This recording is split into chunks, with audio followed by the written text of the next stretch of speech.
लंका का स्वर्ण महल दीपों से जगमगा रहा था। हर ओर हर्षोल्लास का माहौल था। राक्षसराज रावण का विवाह असुर कन्या मंदोदरी से संपन्न हुआ था। समस्त लंका नगरी इस विवाहोत्सव में मग्न थी। परंतु इस उत्सव से इतर महल के अंदर एक और कथा जन्म लेने वाली थी। रावण और मंदोदरी की प्रथम रात्रि की कथा। मंदोदरी, जो महर्षि मय की पुत्री और अत्यंत सौंदर्यशाली थी, श्वेत वस्त्रों में श्रृंगारित होकर उस कक्ष में प्रवेश कर रही थी जहां उसे अपने पति रावण से प्रथम बार एकांत में मिलना था।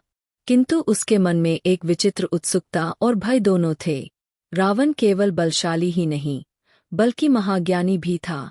उसकी प्रसिद्धि केवल एक महायोद्धा के रूप में नहीं थी, बल्कि एक कुशल राजनीतिज्ञ और सिद्ध तांत्रिक के रूप में भी थी।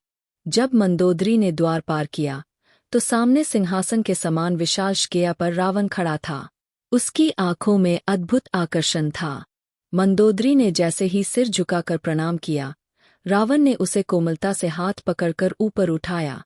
उसके स्पर्श में एक गूढ़ रहस्य समाहित था, जो मंदोदरी के हृदय को और भी अधिक धड़काने लगा। रावण ने मंदोदरी की ओर देखते हुए कहा, प्रिय मंदोदरी, मैं केवल तुम्हें अपनी पत्नी नहीं, बल्कि अपने जीवन की शक्ति मानता हूँ। परंतु एक सत्य तुम्हें अवश्य जानना चाहिए। मंदोदरी की आंखों में जिज्ञासा थी। रावण ने एक दर्पण उसकी ओर बढ़ाया।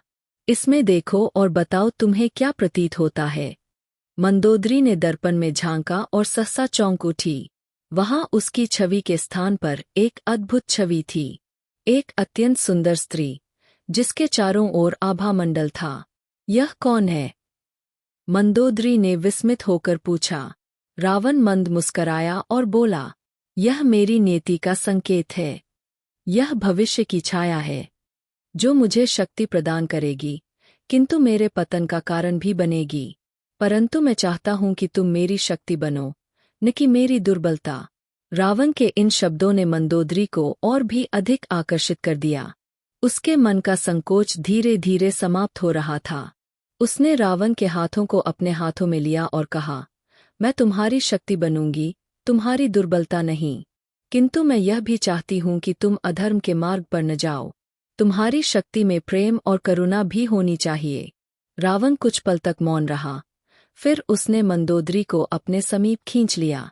तुम मेरे जीवन का अमूल्य रत्न हो, और मैं तुम्हारे साथ इस संसार को जीतूंगा। किंतु मेरी राह कठिन है, और यदि तुम मेरे साथ हो, तो यह राह आसान हो जाएगी। महल के बाहर चंद्रमा अपनी पूरी आभा से दमक रहा था। मंदोदरी और रावण के बीच अब प्रेम और विश्वास की एक डोर बंध चुकी थी। रावण ने धीरे से मंदोदरी के चेहरे को अपने हाथों में लिया और उसकी आंखों में देखा। उन आंखों में स्नेह, सम्मान और शक्ति का अद्भुत संगम था। रात के अंतिम पहर तक मंदोदरी और रावण के मध्य केवल प्रेम की ही नहीं, बल्कि एक महाकाव्य के आरंभ की भी नींव पड़ चुकी थी।